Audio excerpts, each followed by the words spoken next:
was his friend. He's the original FOMO baiter.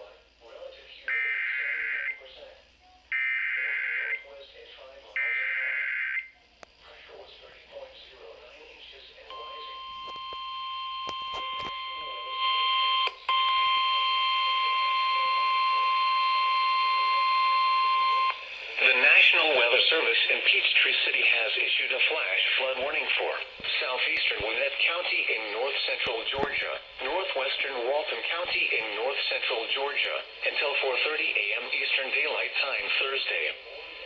At 10:21 p.m. Eastern Daylight Time, Doppler radar indicated thunderstorms producing heavy rain across the warned area. Between 1 and 3 inches of rain have fallen. Additional rainfall amounts up to 1 inch are possible in the warned area. Flash flooding is ongoing or expected to begin shortly. Hazard: flash flooding caused by thunderstorms. Source: radar. Impact: flash flooding of small creeks and streams, urban areas, highways, streets and underpasses, as well as other poor drainage and low-lying areas.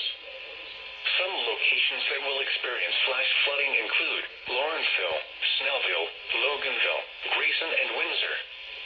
This includes the following streams and drainages: Cedar Creek, Little Haynes Creek, Brushy Fork, Bay Creek, Alkabee River, Big Flood Creek, Big Haynes Creek, Appalachee River, Q Creek, Beaver Dam Creek, Sandy Creek, Palm Creek, Shoal Creek, Yellow River, and Lee Daniel Creek. Turn around. Do not drown when encountering flooded roads. Most flood deaths occur in vehicles. Be especially cautious at night when it is harder to recognize the dangers of flooding. Be aware of your surroundings and do not drive on flooded roads.